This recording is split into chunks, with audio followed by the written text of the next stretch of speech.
Ya que están familiarizados con los conceptos principales que se usan en la ciencia, mencionaremos algunos métodos científicos, teniendo en cuenta que no se siguen de manera preestablecida. ¿Cómo llego de una pregunta a una teoría o a una ley? Podemos generalizar este proceso como una retroalimentación entre descripciones y observaciones, las cuales se afectan mutuamente. Las descripciones, que pueden ser modelos, hipótesis, teorías o leyes, se contrastan con observaciones, que pueden ser experimentos, lógica, simulaciones o datos.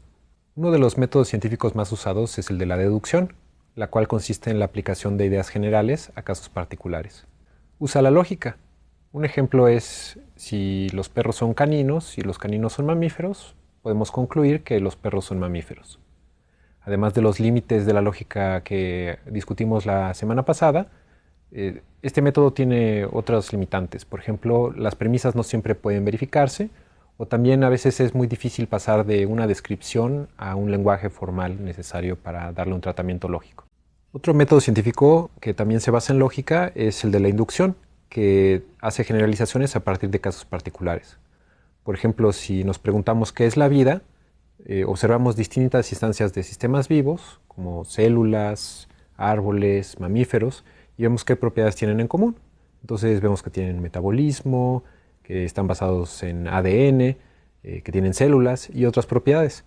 Entonces, en base a estas características en común, podríamos ir construyendo una definición de vida. Sin embargo, esto no nos dice que no podamos crear en el laboratorio nuevas formas de vida que no compartan estas propiedades. El límite de la inducción se da en que, aunque tengamos muchos casos que cumplan con ciertas condiciones, esto no nos asegura que nunca encontraremos un nuevo caso donde esto no se cumpla. Por ejemplo, a pesar de que toda la vida que conocemos se basa en carbono, nada nos impide suponer que podríamos crear o encontrar en otros planetas vida basada en otros componentes, por ejemplo en el silicio. Uno de los métodos científicos más usados es el análisis, el cual divide a los fenómenos en sus componentes y trata de explicar de esta manera su comportamiento. Esto también se conoce como el reduccionismo, del cual hablaremos más en esta semana. La síntesis explica la integración de componentes. Básicamente queremos ver qué es lo que pasa cuando ponemos distintos componentes juntos, por ejemplo en la química, en la ingeniería o en la robótica.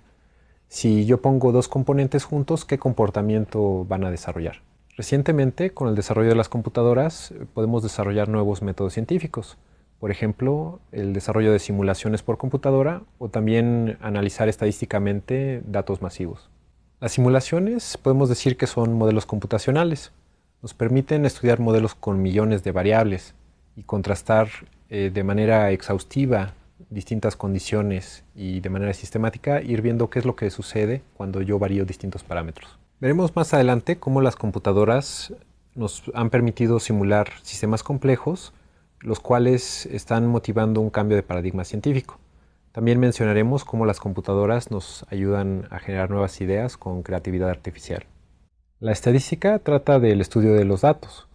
Gracias a las computadoras podemos capturar, almacenar y procesar cantidades de datos nunca antes imaginadas.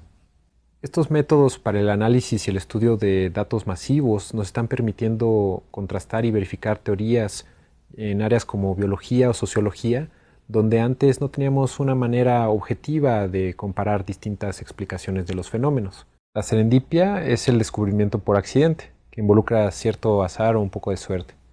Estos momentos eureka se pueden dar en situaciones inesperadas, ya sea en la regadera o durante un sueño, o también puede darse que un error no intencional nos da una respuesta que habíamos estado buscando por mucho tiempo.